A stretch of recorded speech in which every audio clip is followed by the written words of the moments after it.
Hello everyone, this is the finale of What If Deku Married Jirou, and I hope you guys enjoy this video and to like, to subscribe, to share, and check out the playlist, to see more comment down below. Now let's start the intro. They call me a god. They call me a god. They call me a god. Heroes from various agencies along with a bunch of sidekicks sat with their backs straightened in the conference room of the headquarters of the Tokyo Metropolitan Police Department. Aside from police officers from public security, criminal investigation and organized crime control, there were drug enforcement agents from the Ministry of Health, Labor and Welfare as well, the total number of occupants present exceeding well over 100. In front of them were members of the higher echelon of the various law enforcement divisions seated, along with the pro-heroes Flarafreeze, Lemillion, Ingenium, Kriti, Marshness IQ, and the Wild Pussycats standing along either side of the wall. The door opened and another tall young man walked in, dressed in an olive drab color jumpsuit with white stripes, metallic red gauntlets, a red utility belt and matching metal sole boots with black lines running through them. A thin scar ran along the side of his face from the temple to his cheek and diagonally along his forehead through the left eyebrow. The pro-hero Deku was here, which immediately wound up the tension of the already tense atmosphere of the room. Any murmurs and chattering immediately ceased. Everyone seated in front of their superiors stood at attention.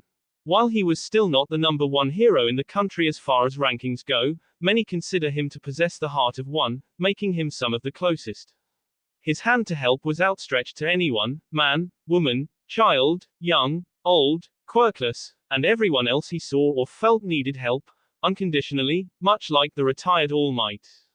That paired with his undying determination to save people, protect them and the genuine care for the victims had earned him nicknames like the Redeemer, Tree Green Troubleshooter, the Emerald Equalizer and the Viridian Vindicator.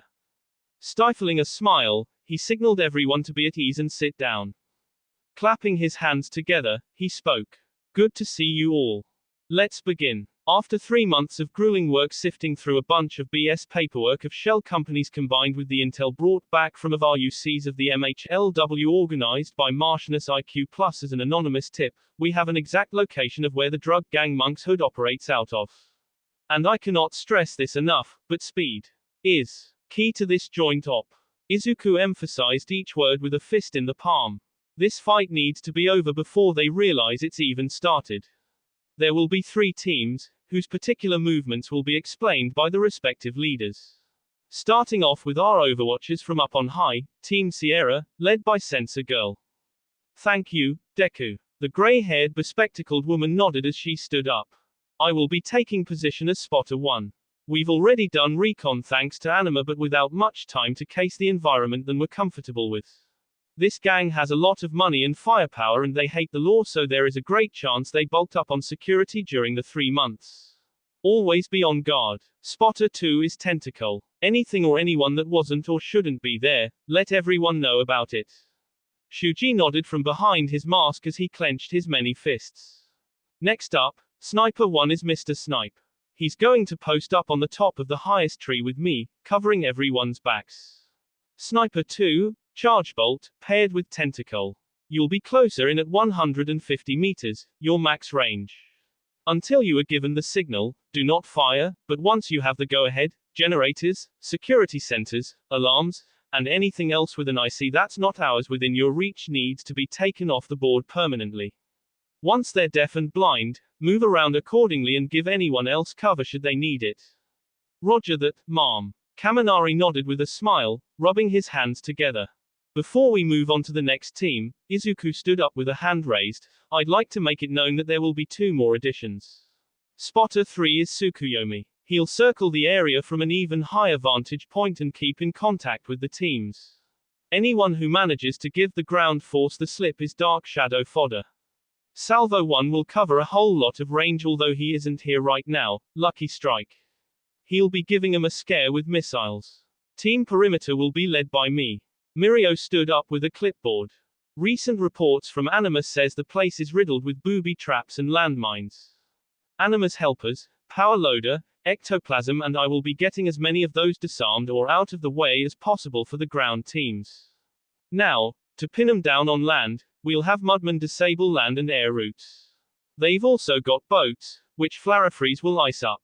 Froppy is in charge of sabotaging aquatic vehicles that aren't in plain view and secure whatever evidence you can find with a couple of sidekicks. Selkie's team, Gang Orca, Manual and Coast Guards already have a perimeter on the waters so they won't even make it out of the bay. Any sentries we take out as quietly as possible. And last but certainly not least, Team Scrimmage. Ida stood up with his helmet under his arm. Uravati, Tailman, Red Riot, Real Steel, Battle Fist, Grape Juice and a joint group of sidekicks from the respective agencies will fan out as the last line of containment. Wait, back up a second, Genium. How should we break up the sidekicks in teams? Tetsu asked with a hand raised. How you divide them up into squads is within your discretion. Ida answered. I'll be carrying Grape Juice on my back, circling the perimeter and pinning down anyone knocked out with his quirk. Kriti already handed out reinforced thumbcuffs and zip ties and Hatsum supplied enough gas-powered capture guns. Those that can't bind the criminals via quirks, use one or the other. Remember, we need every single one of these guys secured for the paddy wagons and have them taken into custody. They're at least top 10 in Giran's high roller list of clients, so be on your guard. Any questions? Izuku looked around and saw a lone hand in the air. Yes. What about you, sir? A young sidekick asked. What about me? Won't you be participating in this joint op? I will. Anyone gets injured, I'm going to exfil so Team Nightingale can tend to them, which is Kriti and Recovery Girl. Sirius will have ears on the ground, and the Pussycats will stand guard as well as maintain contact with everyone via Mandalay to help everyone flexibly adapt with Marshness IQ's input. But other than that, I'll be standing by for unforeseen situations. This was originally a plan Flarafreeze, Ingenium, Kriti, Selkie, Snipe and Lemurian came up with the joint task force of the law. They asked me to come on board for a second opinion, so unless they got a pack of discount, off-brand Numis up their sleeves we didn't know about, I won't really be taking too much part in the action. With all due respect, considering the firepower you have, can't you just, mow the lawn, so to speak? I mean, we've all seen what you can do. Won't you taking the field yield maximum efficiency? Ida shot stern look at the sidekick that spoke up. Listen here, you. Whoa, whoa, whoa. Ida, bro. Chill, man. It's just a question. Kirishima attempted to step in, but desisted as Izuku gestured to both of them to stand down as Shoto made his way to the one who spoke up. Listen carefully, he deadpanned quietly as he placed a hand on the young sidekick's shoulder who felt a slight pain as the icy fingers closed around it. His expression alone was more than enough to put the fear of God into the most hardened career criminals, but his eyes that were points of fire seemingly boring into the very souls is what made them soil themselves. Deku is only here as a favor to us, you understand. What he's doing is called professional courtesy, something that you are making abundantly clear it's still far beyond your reach. Now keep your mouth shut, curb the attitude and show some respect or I will have you removed from this assignment. Do I make myself clear? Why yes, sir. Good. Sorry about that, Ida. Ida simply nodded in silence to Todoroki's apology, returning one of his own through his expression. Alright then, Izuku clapped his hands together, if there's nothing else, let's take these guys down, go home to our loved ones, shower and have a good night's sleep. I know you'll get scrapes and bruises, but let's keep major injuries and fatalities to a bare minimum.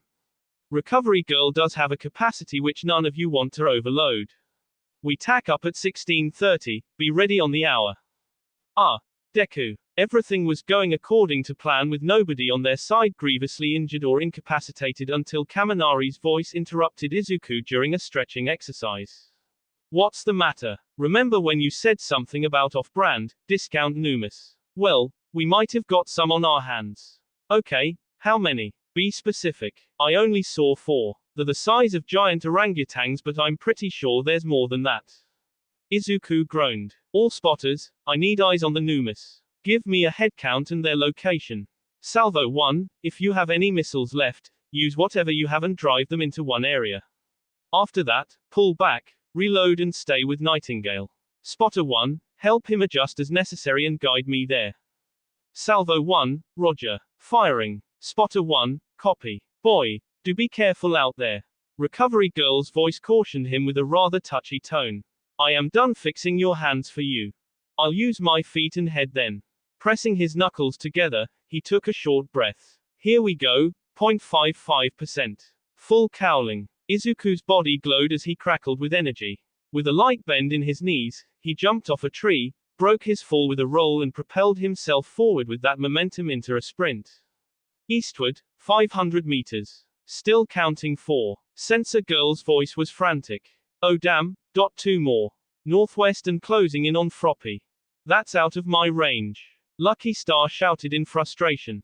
Anyone close to Froppy, or has a shot, give her a hand. Charge Bolt here, closing in on Froppy's position. But I ain't seeing shit.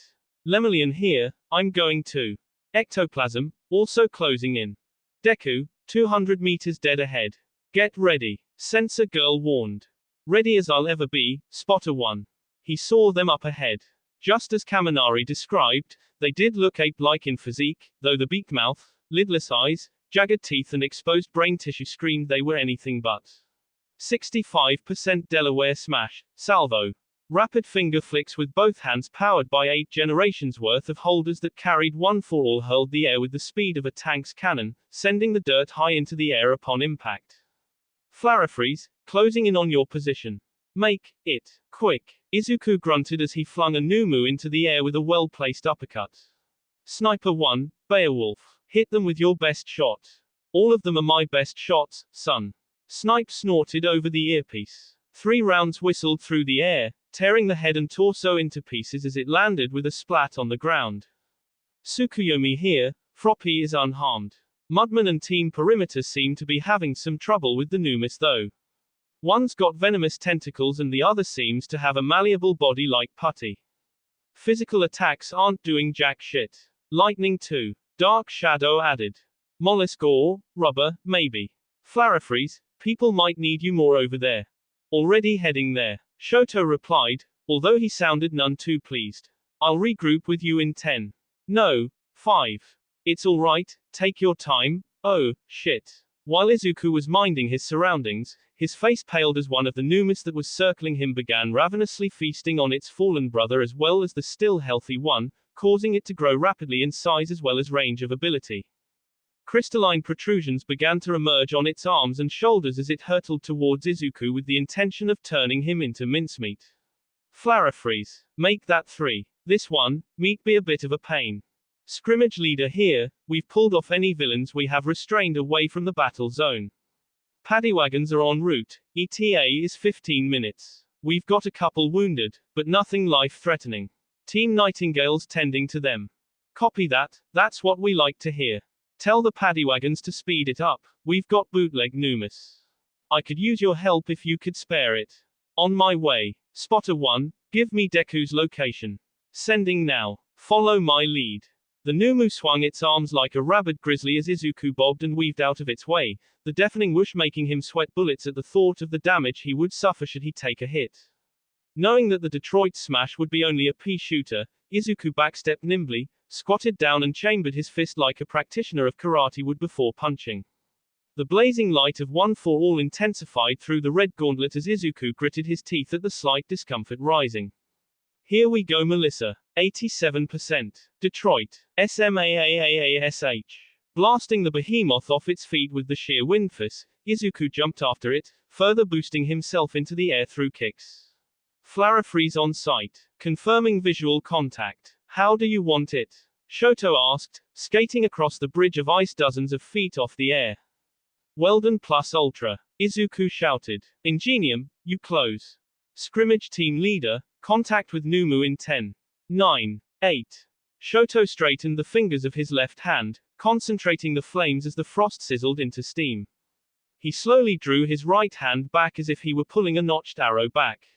Almost. 5, 4, 3, 2, 1. Afterburner. RECIPRO strike.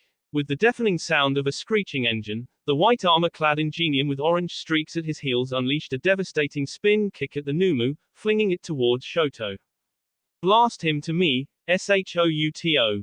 Izuku shouted. Prominence jet flare. A hot, concentrated beam of fire erupted from Shoto's fingertips, tearing through the Numu, followed by a heavy right haymaker encased in a block of ice. shattering on impact as the Numu was flung into the air like a stuffed animal. Izuku. Kick. His. Ass. CALIFORNIAAAASMAAAAAASH. With rapid somersaults in midair accelerating his fall, Izuku lunged out with his right foot, the full force slamming into the already weakened Numu. Upon impact with the ground, it was reduced to measly, gelatinous pieces of protein that melted away into a matter of minutes. As the dust cleared and the smoke settled, the three young pro heroes knocked their fists together with a smile. I say Team Problem Child went beyond plus ultra with that one. Flarafreeze, call it in. Izuku grinned. All units, all Numis are down. I say again, all Numis are down. Round up the wounded and get 'em to Team Nightingale. Anyone with a set of hands to spare, bring the villains up to the rendezvous point with the police. Once they're in the paddy wagons, I want a squad of 7 on duty for each. Do not let them out of your sight and first thoroughly. If they have something that could pick a lock, a suicide pill, I don't care. If it looks fishy, bag and tag. With gloves on, Ida added, I do not want any of you to taint evidence. Until they're processed and in a penitentiary, keep your guard up. That's all. Over and out. Seriously, Izuku, you never cease to amaze me.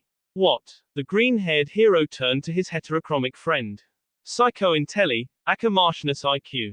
She's known for being rather picky with the cases she takes on, but I heard that she was going around different prefectures to solve cases gone cold for the past 2 years as a consulting private detective. And then you say that you managed to get a hold of her, not her employees, but her personally, and brought her on board for this op. How'd you do it? She, believe it or not, she owed me a favor, so I called it in. One of several, actually. I did keep my best to ground the plan with what you guys already had, but her general expertise in deductive reasoning was a must for this. I mean, come on. You got an anonymous tip from a burner cell. That more often than not screams it's a trap. Izuku, forgive me for the unsavory speculation, but you don't happen to be, well, involved with her, are you? Involved. Izuku raised a brow at Ida's question. In Jesus Christ. First off, Tenya, shame on you. How dare you, sir, insinuate such a thing? I set your brother up with Pixie Bob before I went abroad and made an uncle out of you.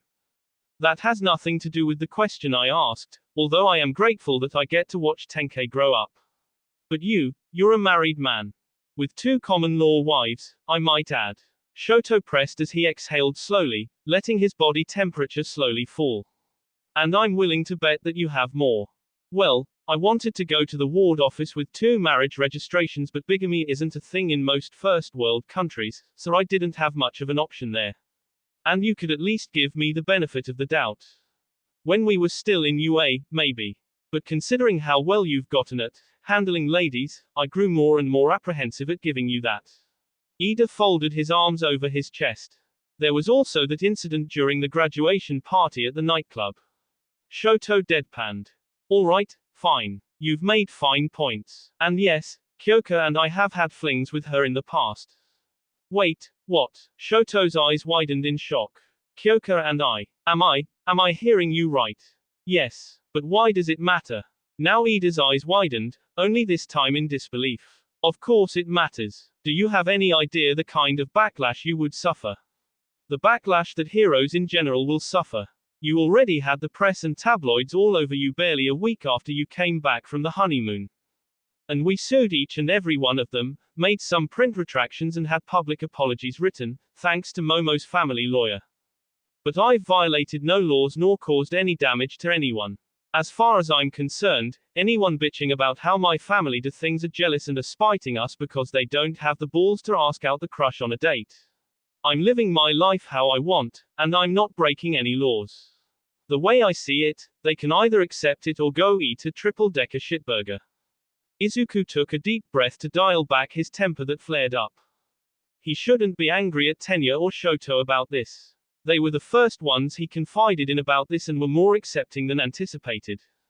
They're his best friends, his brothers in arms. I understand where you're coming from, Tenya. I really do. And I appreciate your concern and judgment as always. But we discussed this before. I'm not going to be ashamed of saying I love both Kyoka and Mei and my kids. You can dare me to shout it at the top of my lungs from the Tokyo Tower, and I will make sure Tibetan monks will wake up when they hear the echoes. We've had some bumps along the way, sure, but that's standard procedure for any family. And for 12 years now, we've managed to get this to work. I am not about to let anyone compromise that just because my family deviates from the standard monogamy when a golden standard of a family composition is such a subjective concept. Besides, it won't change what I do. Or who I am. I'll always be the tree green troubleshooter and your best man. Tenure, he does have a point there. You might as well drop the issue now. It won't matter one way or another. He's a family man through and through, meaning he's too kind and smart to go behind their back. If he's involved with Intelli or anyone else at all that's not married, it's likely that he has permission or something. Damn, it's weird saying that out loud. And I need to nap on Momo's lap. Shoto sighed as he rubbed his eyes with the heel of his palm. True. I'm sorry, I'm still such a hard-ass at heart. Ida scratched his head in annoyance. It's fine. If you weren't the straight-laced class representative that insisted on doing things by the book, we'd have a problem. You're a moral compass like Tensei that keeps everyone honest, and having that malfunction is, not good. Anyways, I need to go prep for an anniversary dinner, so can I leave you and everyone else to handle this? I'll do my part of turning in statements and such tomorrow. Shoto nodded. Yeah, that was the plan. Thanks for coming to help on such short notice on an important day like this. Hey, you know me. In a crisis, I can never say no. Izuku shrugged with a chuckle. For better or for worse, yes. Ida gestured him to hurry on home as he pushed his glasses up to his face. Go on then, say hi to them for me. And to your children.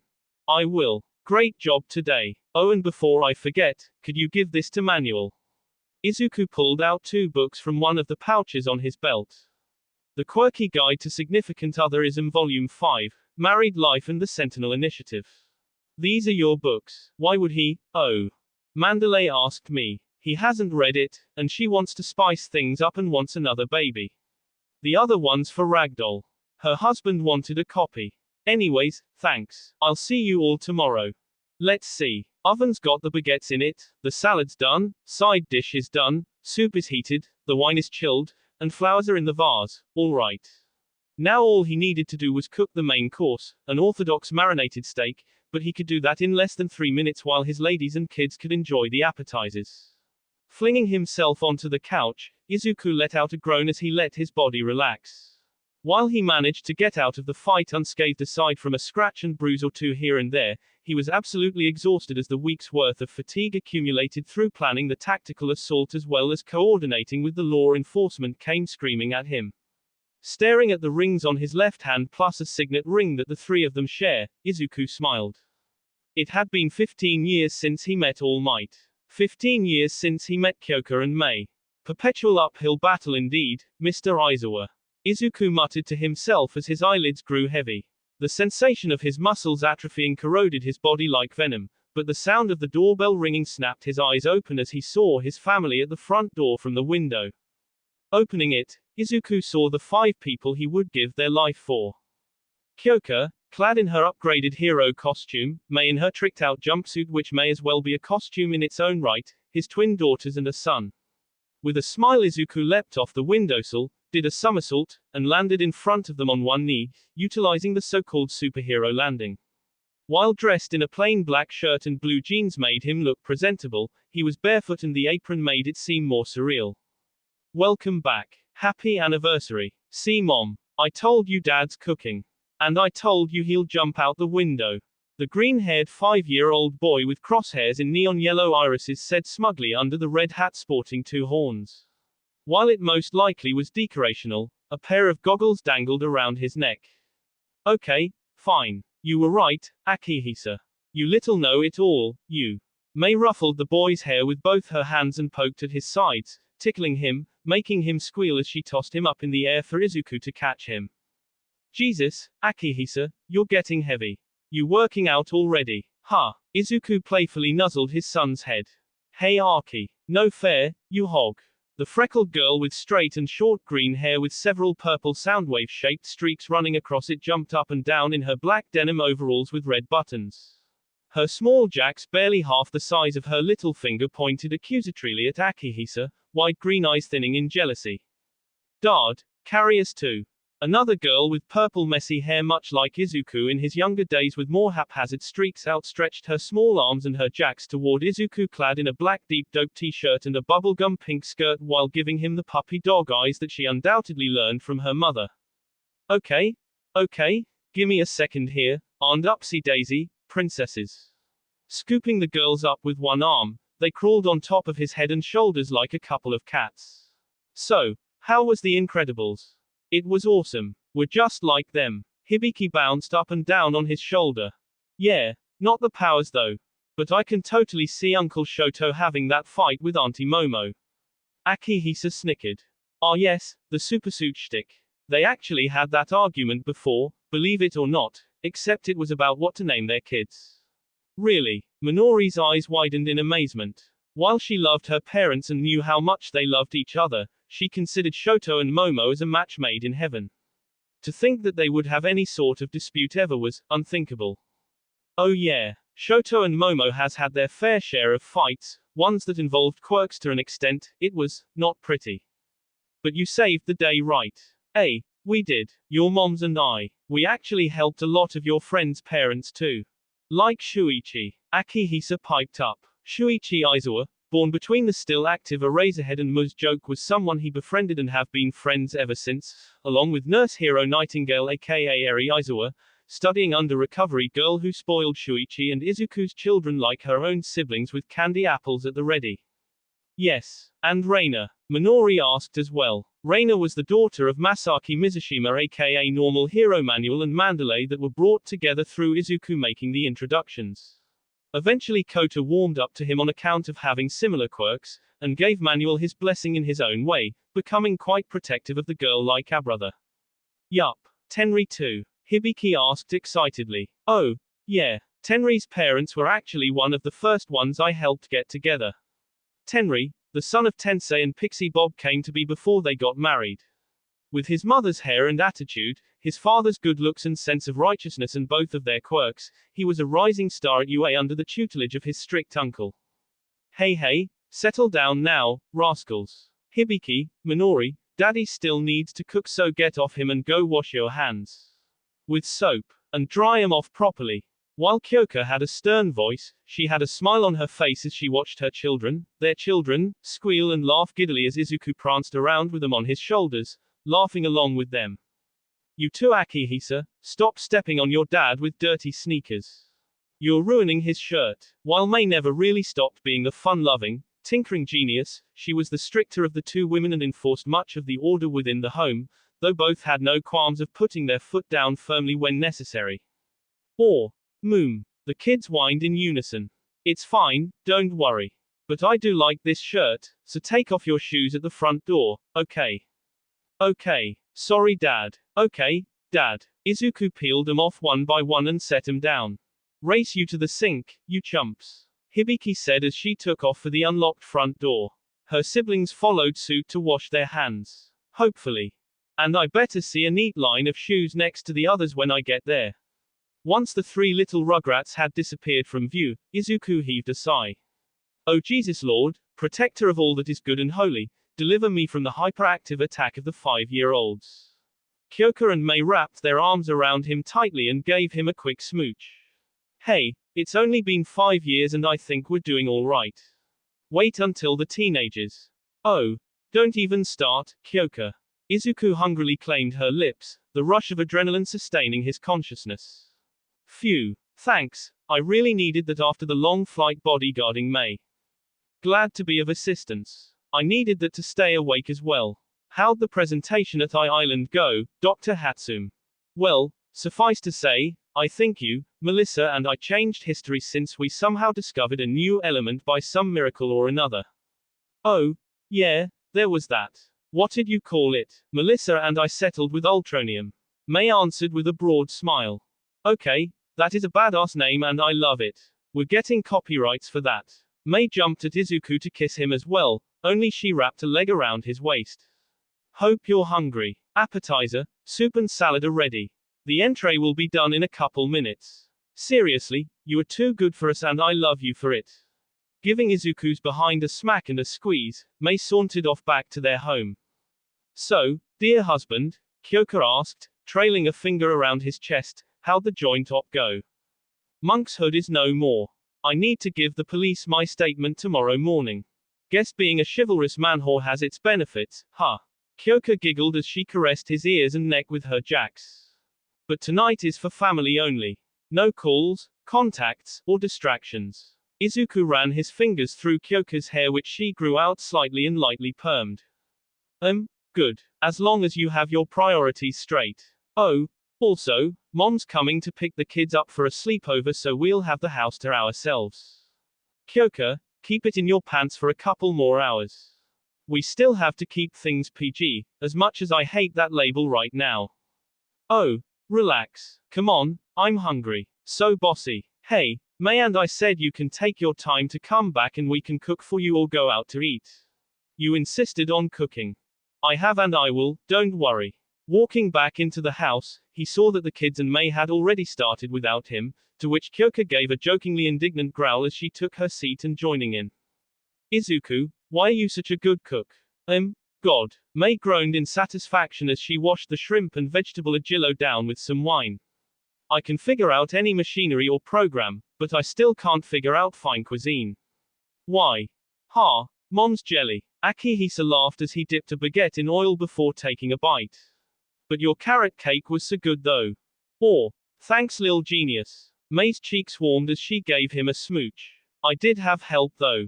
Mom, why is Dad so good at everything? Minori asked as she took a sip of orange juice. Of course Dad's good at everything, Minori. Dad's Deku. A hero, Hibiki boasted as if she were him. Well, Daddy likes being good at a lot of things, especially if he thinks it's fun or important to be good at. So he's good at drawing, writing books, playing music, singing, exercise, cleaning, cooking and anything else that'll help people and make them smile. And playing and making friends, Akihisa added. Yes, that too. May winked at Kyoka.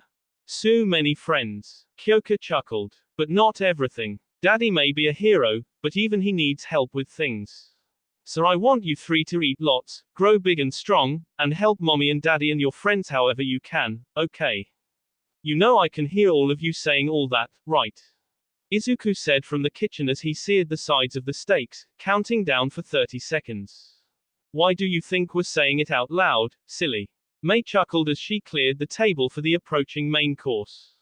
Alright, here you go. Medium rare steak hot off the pan. Like a professional waiter, Izuku began setting down the plates in front of everyone before finally taking a seat himself. Wooer. The children's eyes widened as they shouted in awe at the sizzling piece of sliced sirloin that smelled absolutely divine.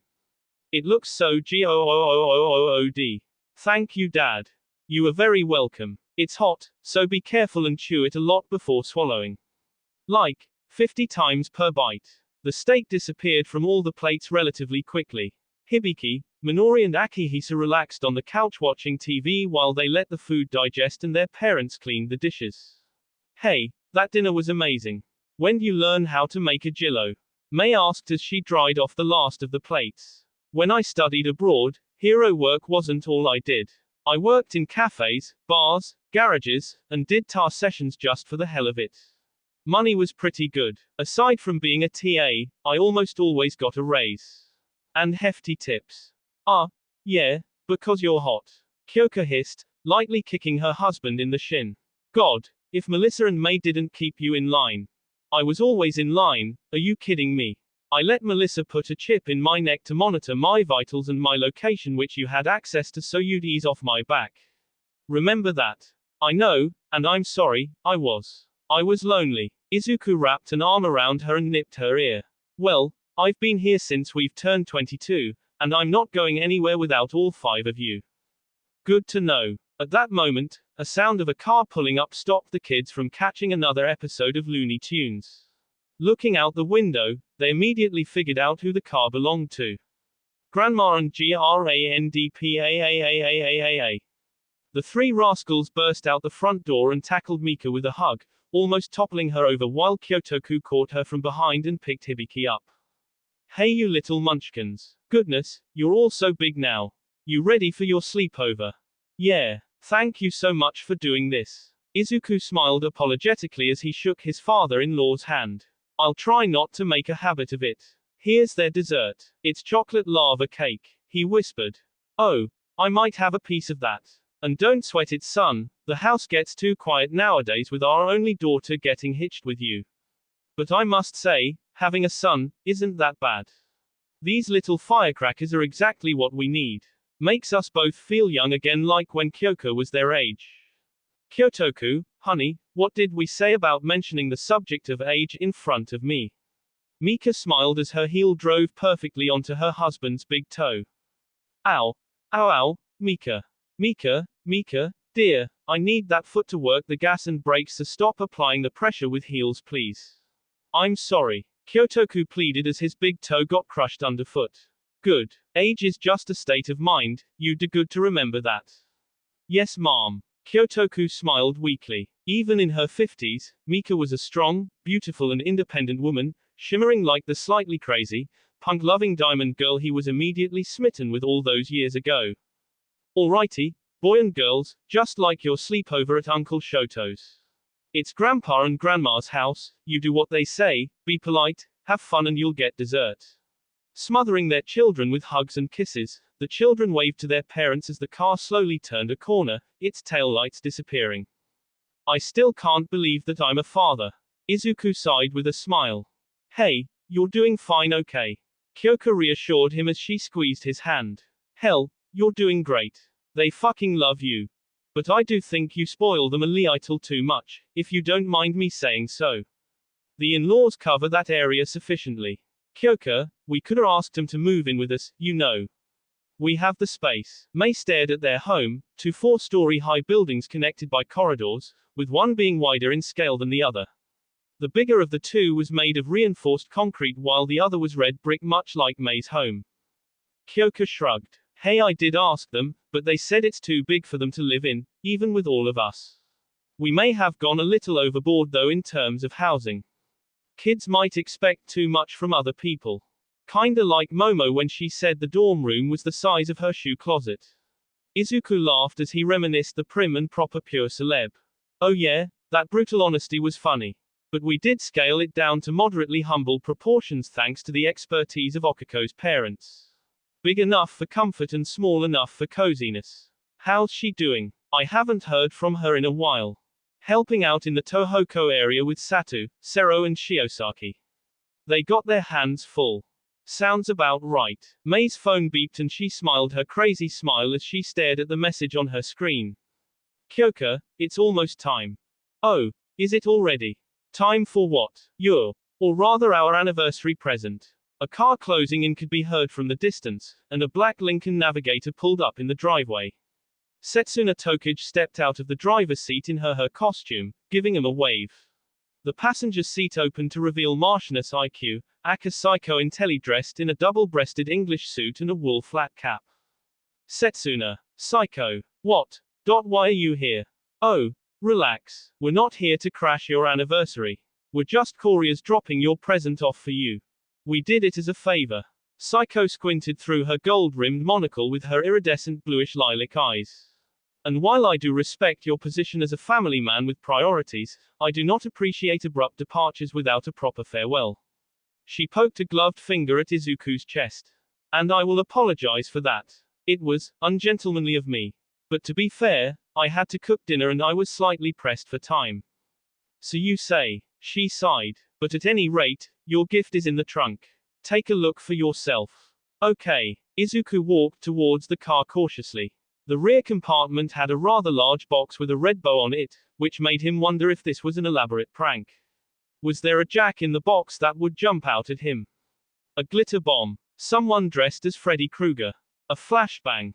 Go on then, undo the bow. Psycho urged, nudging him with her foot.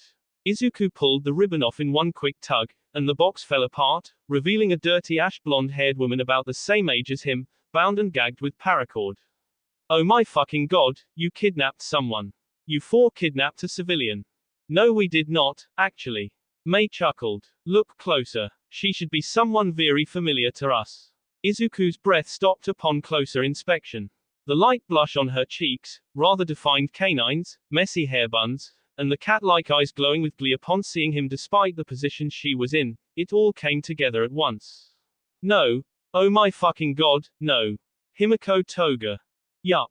Kyoka nodded. A muffled squeak came from Himiko as well, giddily rocking back and forth upon hearing her target of obsession recognizing her and saying her name. And she is a present to me how, exactly? Izuku frowned in utter confusion. She's been out on parole for about a month now, and we decided to take the responsibility of rehabilitating her. In our custody. Rehab, she's going to live here. We have extra rooms. Plus, we'll be monitoring her 24/7 via ankle monitors. Maze ankle monitors. That doesn't make it any better and it's not explaining anything. My goodness, despite your acumen in various fields, you can be quite the dunce, can't you? Psycho snorted. We brought her here for you to tame her, so to speak. Tame? You. You girls are joking, right? Please tell me you're joking. You still suck at lying, but because we're married, now I suck at lying too. Kyoka replied smugly. So, no. In freaking deed, no we are not, Greenie. Tokage flashed a devilish smile. She's yours to toy with as you please. Which you've done with a number of girls that you aren't married to periodically since you first slept with them. Hard. Psycho cleared her throat as she attempted to hide the rising blush in her face. You do know how risky and downright illegal what you're suggesting is, right? We're supposed to be overwatching her conduct while she's on parole if we do this, and that is a big if. We have to observe and report pretty much every other day to her parole officer. Breaching that will get our hero license revoked or worse. You're starting to sound like Ida, seriously. It's frightening. And besides, that's only the case if someone finds out about it, and we will all keep our mouths shut, because we're smart like that. Besides, I know for a fact feminine wiles won't cloud your judgment because we're here, among others. It may not be right ethically, but that's a really subjective concept that you've thrown out the window since you started dating two girls, married them and knocked them up while fucking others on the side.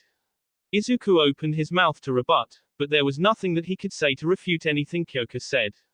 She's not a fugitive but an ex-con. There's a difference. She's single, and if it's consensual, I say she's fair game. Plus, you just have to convince her to not tell anyone, which should be very easy, considering her well-known borderline psychotic infatuation for you, which is formally documented in her dossier in the police database. One that you compiled, if memory serves. She'll be less inclined to run off, which is a win-win for everyone. Izuku scratched his head in an attempt to figure this conundrum out. Okay, fine, your argument's solid. Any particular reason to why she's tied up and gagged? She said it's okay. Tokage shrugged as Himiko nodded in agreement. Plus it's kind of your thing, isn't it? At least it was for Psycho bitch here. Pun intended.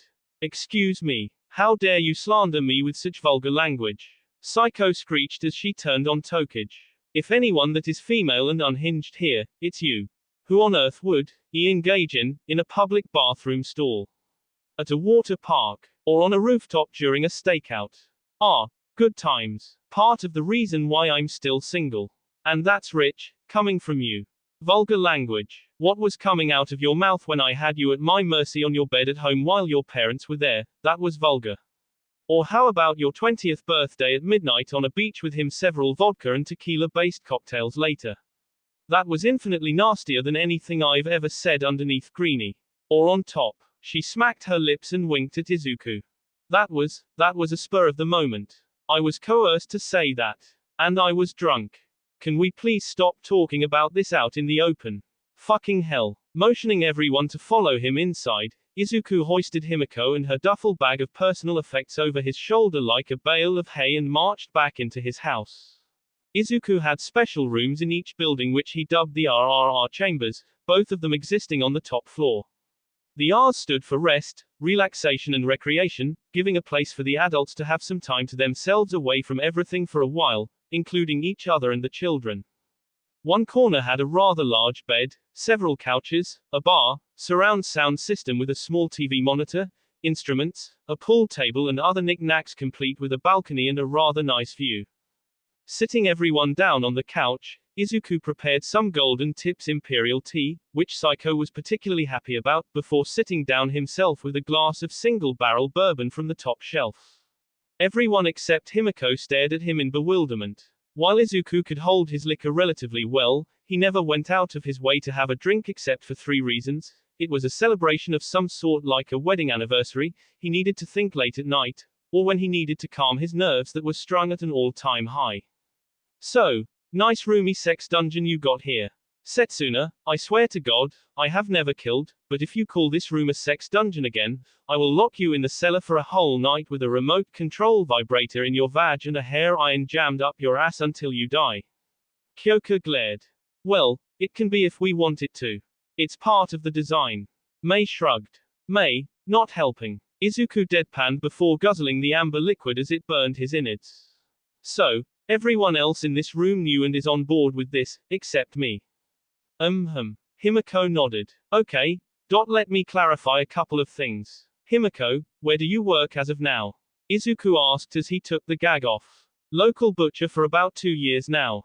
I don't mind the mess, so, and I'm good at it too. He.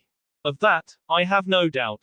He poured another glass which was gone in about 5 seconds. So I won't have to worry about her earning her keep. Second question, how are we going to explain this to the kids? We just tell them that she needs our help to getting back on track and she's also working part-time as our housekeeper. We don't know if they want to become heroes in the future, but if they do, coming into contact with an ex-con doesn't seem like a bad idea. Yeah, when they're like another 5 to 8 years older. I know they're going to get mixed up in our line of work sooner or later, but I prefer the latter than the former.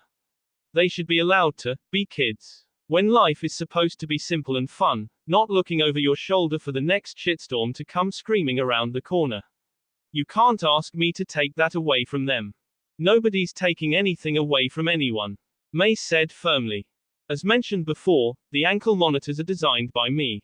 She's also got a contact lens in for surveillance. Anything she sees, we see. If she tries to take it out, use her quirk, goes anywhere she's not supposed to or tries to harm someone, we'll see it, record it, and hit her with 50,000 volts before tossing her back in solitary. With no parole. We're just asking that you give her a second chance. And we're asking you to help her take that chance. Very few people are beyond saving. Your words, Redeemer.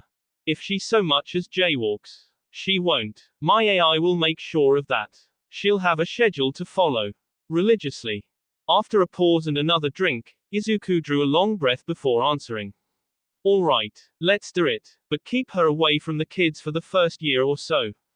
Why just like that? You're okay with it? Tokage asked. I mean, don't get me wrong, I'm all for you totally railing her since I brought her here for that, but I figured you'd want to deliberate for another half an hour before you feel even remotely convinced. Today's meant to be a day of celebration for my family. I'm not about to rain on my own parade or let your good faith go to waste. As Ernest Hemingway said, true nobility is being superior to your former self. It's called manners maketh man. I'm trying to rise above my own narrow mind of thinking I know someone that I've had almost no contact with for over a decade, so stop questioning it. I guess I taught you the know-how of being a gentleman well. Psycho nodded approvingly. Now that we've delivered the package, I do believe it's time for us to take our leave. Like I said before, we're not here to crash your anniversary. Unless you're in for a hoedown throwdown right now, which we will happily oblige. Nice try, but not tonight. Boo. The least we could do for you taking time to deliver is give you a parting gift. Izuku closed his eyes and shut them tight at Kyoka's sultry words. Well, don't mind if I do. Licking her lips and sashaying her hips with a little more emphasis, Tokage beckoned Izuku over. After 3 fingers of high-proof bourbon consumed in a span of mere minutes, the libido that Izuku had quelled down was surging back up, baring its fangs. Closing the gap between them in no time at all, he pulled Tokage up by her face and kissed her, turning her brain and body into goo with a thorough tongue lashing. Peeling her lips off and shaking her hair out of her eyes, she rasped, "Oh fuck, that hit the spot. I can go work a couple more hours now. I swear, you're like the only reason I'm still okay with being single, because just kissing you is like doing a line of coke. Not that I would know what that's like.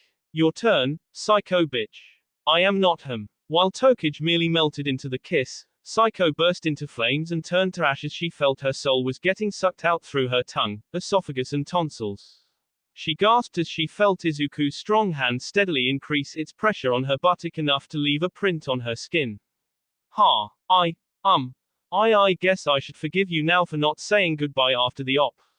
She panted, readjusting her monocle. That would be nice. Thank you, Psycho. Alright, we'll see ourselves out. Thanks for the tea. I'll look forward to a hoedown throwdown on the 4th of July or your birthday or something. Have a nice night, you four. Once the door closed, a sadistic and downright predatory smile flared up on Izuku's face that sent chills down the remaining three women's spines. The roaring flames in his heart was now concentrated like an acetylene torch. Now then, shall we begin? Izuku. Mei inquired. Yes, dear. Why Kyoka and I cuffed to the headboard. And to each other. Izuku had pushed them down onto the bed, touched them, kissed them and worshipped them as he always would. But while they were reveling in carnal pleasure as he slowly stripped them down to their skimpy lingerie undoubtedly in preparation for the nighttime extravaganza, he promptly cuffed them together and each of their remaining hands to the corners of the headboard. Consider this your punishment for making me rain on our parade for even a minute. You could have at least told me about having Himiko released into our custody instead of springing it on me on our wedding anniversary like that. I will do anything at all for this family, but that was pushing it too much. Even telling me yesterday before bed would have been fine. But now, I'm going to have to spice up this anniversary my own way so I can feel better. It was meant to be a surprise gift. That's what you do with a surprise. You don't tell them until you tell them. Kyoka insisted. Yes, with a cake. Izuku retorted. A brand new watch, matching piercings, cufflinks, or even a pair of freaking aviators. Not an ex-con to be used as a human fleshlight. So, you get to watch me, take my time taming her.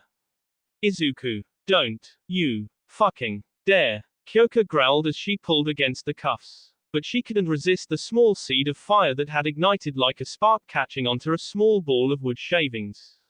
Oh. Come on, Kyoka. You and I get off on watching Izuku fuck another girl and then we join in. Or the other way round. Mei would have kissed her in an attempt to calm her nerves, but the cuffs made it impossible to do so. There's nothing different that's happening here than the last several dozen times. Tokage, Psycho, Ragdoll, Melissa, Pony, Bubble Girl, Sirius, Rukyu and almost even Kashiko and Abara. Don't you want to see how he would fuck a former criminal, his first catch ever in his career? How he'd break her into submission like he did with you. Me. Us. Everyone he slept with. I think that speech just earned you a free hand. With a click, Mei's right hand tied to the headboard corner was freed. Why you favorite playing son of a bitch? Get these chains off of me. I will, just not yet. Mei, would you mind babying her a little bit? Of course. Izuku rewarded her with a sensual kiss and a soft, kneading grope of her breast before separating, keeping his eyes open and locking them with Kyoka, rubbing her knees together. We'll get our turn, you know we will. We always have. Our lusty lady killer always delivers. Let me show you a good time like I do when he's away. At least however much I can with one hand. Fine. Show me, and them what you can do. Izuku chuckled as his wives began to kiss, and turned his attention to Himiko still bound and strangely silent while everything was happening. So, been a while. I know. Over 10 years. You've gotten hotter. Himiko giggled. I still remember those cuts and stabs. Her tongue slid over her canines and lips that curved into a Cheshire grin. Yeah, red's not my main color as I've made abundantly clear after crashing through half a dozen windows with you to finally get you arrested. But you sure about doing this? Yup. I've made it work, and I can definitely make it work with you. Plus, the chance to get with you without any plexiglass in between us. I can't pass that up. So I've been a really good girl to see you. Izuku mused as he tore the paracord off with one hand. But just so you know, if you try to ingest my blood or anyone else's, I will make you vomit it up with a gut punch. Ooh. Scurry why. Himiko snickered, but she knew well that he would follow through on his promise. So, I'm all yours now. What you gonna do? Izuku slowly unbuttoned his shirt, revealing a section of his torso covered in scar tissue which made the ex-con chomp down hard on her lower lip till she drew blood. If he looked attractive all those years ago, that was nothing compared to now. He looked like someone that every deity pertaining to love, sex and virility had an orgy to create him. I'm thinking a trip down memory lane with you. What's more, some of the scars were hers. I'd like that. Himiko unbuttoned her red plaid flannel as well, revealing a lack of a bra and her ever-pale skin with scar tissue here and there, glowing slightly pink in anticipation of what would happen next. See all this? From playing cat and mouse with you. Yeah. Remember these? Izuku lifted his shirt slightly to reveal his sides with jagged scars running across it, almost to his navel. Liver, across the abdominal aorta, and a light graze of the kidneys before Shigaraki almost got my leg. Then you almost got my carotid artery and lung too from behind on January. So close, how about this one? Himiko held her left hand up as she took a step towards him, the back painted with a scar in the shape of an X. Open articular fracture. You had a knife in your hand, I punched it. Izuku took 2 steps, already putting each other within arm's reach. You remembered. How about this one? Her flannel hanging on her arms like a shawl now and exposing her upper body, her Himiko traced 2 vertical scars starting at the end of the sternum, running down the solar plexus and stopping just short of her navel. I hate that one. Izuku growled as he stroked the scars gently with a fingertip. The one time, you almost lost control. For me. Holding his hand down, Himiko applied pressure to the scar, the heated tingle sending shocks through her body as she wiped away a line of saliva from her chin. You did save my life. And brought Tomura to his knees with that kick. If I weren't so bloody and about to pass out, I would have made love to you right there and then. I'm right here now. No suit, no armor. Their noses were almost touching. And you, no cuffs, no cells, no knives, no blood, and no disguise. Just, you. His voice made her teeth chatter. The pleasant, delicate aroma of the bourbon and his natural male scent were making her mouth water, brain explode with arousal. And his touch. God, his touch. A touch that seemed to linger and innately understand. The pain-pleasure factor. Her. Everything. Himiko felt her heart beat at an uncontrollably accelerated rate that made her feel she would pass out from the sheer spike in her blood pressure, but even that pain was undeniably sweet, causing her nether mouth to water even more. One more push. No. A prod. A poke. Then he will come. For her. Yeah ha. Just me. And I am, yours. The second Himiko's flannel fell to the floor, Izuku flung his shirt to the side like a used towel and hungrily claimed her like a wild animal. His fingers, teeth and lips wandered, explored every crevice, every surface of her body, brusquely stimulating every scar, every last square inch of skin. Catching her before she collapsed on the floor, Izuku tossed her onto the bed where Mei and Kyoko were taking a quick break to enjoy the show, though one was a little green with envy than the other. But they were having an impossibly difficult time looking away from Himiko screaming in pleasure as she relished every caress, every grope, kiss, suckle, and bite that was mercilessly foisted upon her as her libido pent up for over a decade had finally gone off, yielding an orgasm, a true, explosive orgasm with the force of a thermobaric missile salvo. More. Yes. Yes. Yes. More Izuku. More. More. More. More. More. Fuck yes, make me come again. Izuku just kept going, permission be damned as he wreaked havoc upon Himiko's body and mind. And she was loving every second of it, screaming as her mind was shattered and put together again at his whim. Releasing her nipples from his teeth that bit down hard enough to think he was going to tear them off, Izuku tugged at her pants soaking through with a downright obscene amount of her love juices. Peeling them off, Izuku crawled onto the bed. Realizing what he was going for, Himiko backed up until her back was against the headboard, right in between Kyoko and Mei. Izuku closed in on her, lapping up her juices on the inside of her legs as more flowed forth, making Himiko giggle and squirm at the gentle tickling sensation, a polar opposite from the Category 6 hurricane of lust that thrashed her mere seconds ago. That, however, was where the carpet bombing of carnal pleasure screeched to a halt. Himiko then realized her hands and fingers were tied together above her head with zip ties. And there we go. Wah, really? His voice was cold, the smile replaced with a stone-cold expression, blank as a sheet of ice. You really think I was just going to bed you? Before Mei or Kyoko? Izu. While here, you're at my mercy. I am all yours. Your words, Bathory. So how and when I indulge you and take from you and when I don't is for me to decide, you understand me. The lightning of 1-for-all spritzed across his body for a second as he pressed down on his index finger with the thumb, eliciting a cracking noise.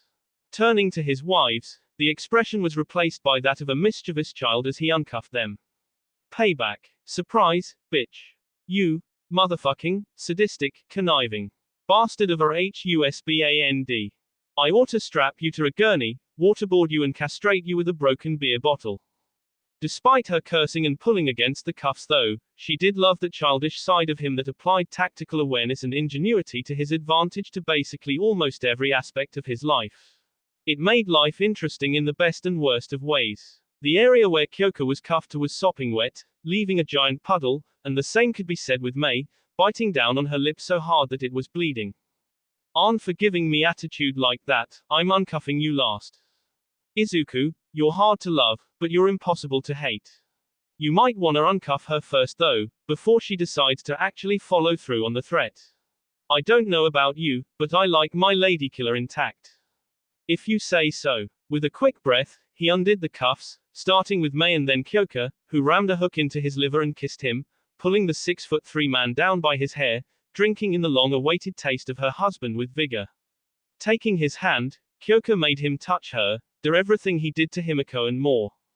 Mei shucked his pants and boxes, admiring the extremely toned ass of a man with a single digit in terms of body fat percentage as he slowly spread Kyoko's legs, panting in anticipation. Just as he closed his face into her crotch, Izuku felt a hand stop him. "Are you fucking kidding me? I do not need any more foreplay after what you put me through." Without another word, Izuku thrust his hips forward, hard.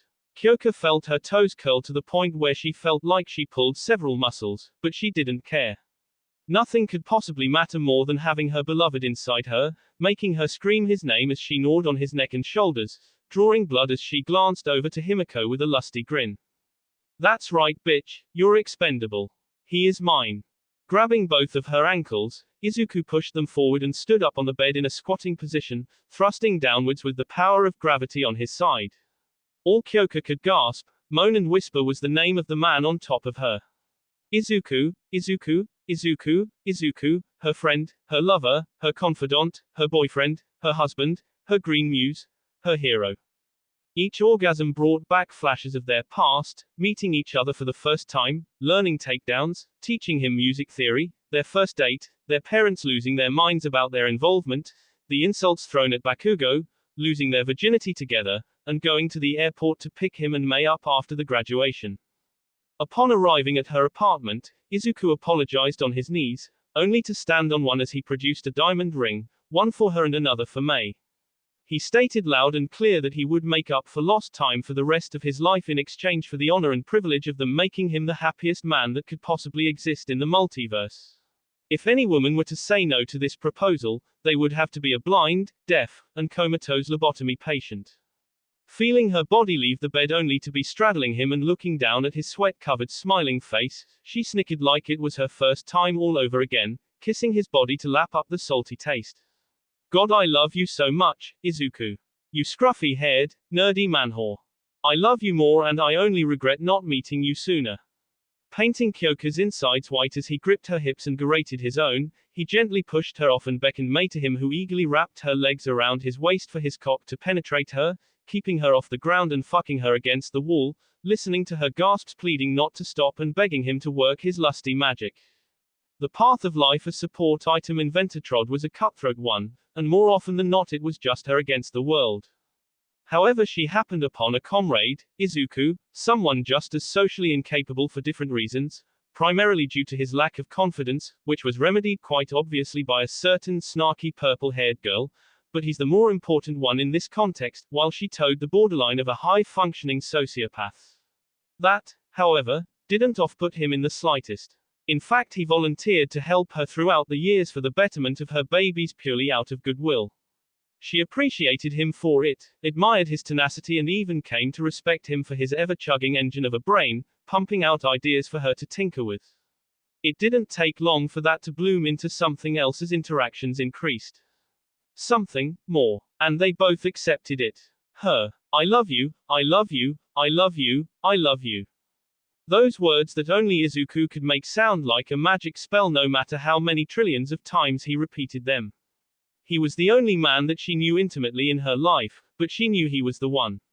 He became her muse, her partner in crime, her friend with benefits, her boyfriend, her husband, and now a father to her children and Kyoka's. Izuku, you're the best miscalculation that's ever happened in my life, and I will always love you. More than my babies. May, your craziness has saved our lives more times than I care to mention, and I absolutely love you for throwing in the monkey wrenches to make my life a heavenly hell and a hellish heaven. Don't ever stop. Bending her over the bed and ramming his hips against May, making the impact of flesh on flesh louder and faster, he bit down on her back with a final thrust and sprayed his load all over her insides with a low, hard growl, ceasing his movement only when the surging in his cock did. Izuku laid her out on the bed next to Kyoka as he took a breath. Common sense, fatigue, soreness and other such hindering senses were shut out by the pure lust that continued to motivate him, driving him to force his cock in their mouths, between their breasts, essentially using them to pleasure himself, but they offered no resistance. In fact, they welcomed it. It was beautiful, amazing, and utterly frustrating for a certain blonde to not be a part of who had not been touched for the past hour and a half or so. Izuku heard a tiny whimper from the headboard, from Himiko, beads of blood mixed with saliva dripping from her lips, foaming at the mouth in desperation to get what they got from Izuku. Oh, yeah, forgot about you. Her wrists were turning red from pulling against the restraints so much.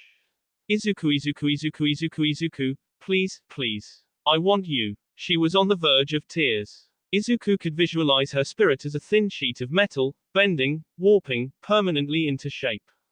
The shape that he desires. Oh, don't you worry. You'll be doing what they did soon enough. Give me a moment. Walking over to the bar, he opened a cabinet and pulled several jars from which he pinched out its contents and mixed together along with zinc pills, 2 cloves of garlic, some honey and a raw egg. Throwing that into a food processor with a can of Red Bull, he downed the concoction and washed the taste out of his mouth with water. God, that tastes awful. I usually don't use this unless I'm up against at least 4 ladies, but I'm going to make an exception for you.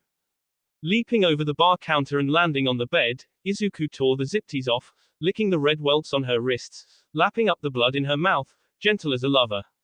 Moaning loudly into the kiss, Himiko submitted. Yes, please. Izuku, please. I need you to fuck me right now, please. Ah, she wreathed as a fully conscious Kyoka's fingers lightly scratched her G-spot with a feathery touch. The light jolts of pleasure only drove her further to the cliff of insanity. She needed something stronger. Far, far stronger. You are not in any position to give my husband any orders. If you want him to do something for you, I need, let's call it a guarantee of compliance. May, baby. Way ahead of you. May had a choker tangled in her fingers, a simple one made of long interwoven leather cords and a silver charm in the shape of a guitar pick dangling from it. This may look like a nondescript choker that you can find at any sex toy store, but once it's on it'll never come off, short of decapitating you. Put this on, and he will treat you like a goddess, periodically.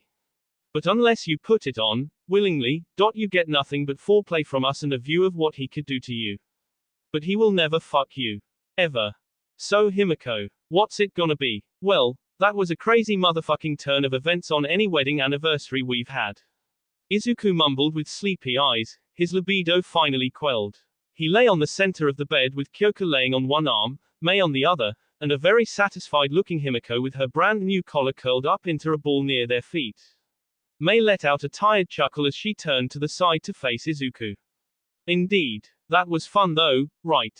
I mean, you certainly seem pretty okay with it right now compared to several hours ago. And you certainly looked happy fucking her brains out. Happier than her, if that's possible at all. Sometimes I hate myself and the kinks that turn me on. Especially at this age. I'm freaking 30 years old already. Hey, Kyoka growled softly as she kissed Izuku on the shoulder, this is a no kink shame zone, self-infliction included. Besides, May and I love you for it. As do a lot of other women that we gift wrap for you. In this case literally. I wouldn't be surprised if she named herself your official side chick at some point. That, may raise a couple of problems, and let's go open that can of worms never. He shuddered at the prospects and the chaos that would ensue if Himiko or anyone were to actually say that. Also, you're not 30 already. You're still 30. There's a difference, get it right. Okay, fair enough. Hey, Kyoka, May, are you two happy? Right now. What kind of a question is that? Kyoka chuckled. Of course she was, it was a no-brainer. Every single moment up to now, including all the times they had sex of course, was nothing short of the apex of happiness. She had nothing to complain about, unless it was meant to be banter. Really, that is kind of a dumb question. May giggled, lightly pecking his cheek. A reason she knows this marriage would work, no matter how unorthodox, was simply due to the fact that they all knew each other's faults and how to cover them in almost every situation. Humor me. Before I pass out. Yes, I'm happy. Call me corny, but first love turned high school sweetheart and now 3 kids. I'd say I've attained happiness as a person for the most part. I just have to look forward to more. I would have to agree. Romance was, not something I really had anywhere near top 10 priorities, but now. I wanna slap myself for even thinking that. And now we have babies. Our babies. So I am most certainly happy as well, thanks to you too. And hero or not, I just know our kids are going to grow up into a bunch of badasses while we go in and out of retirement in our 50s. Great. As long as you're happy. Izuku's head sank further into the pillow as he began to lightly snore with a smile on his face. Sweet dreams, nerd boy. Kyoka and May whispered in unison, kissing him and closing their eyes as well. That will be all for this video. Be sure to like, subscribe, share, and comment down below for more videos. Goodbye.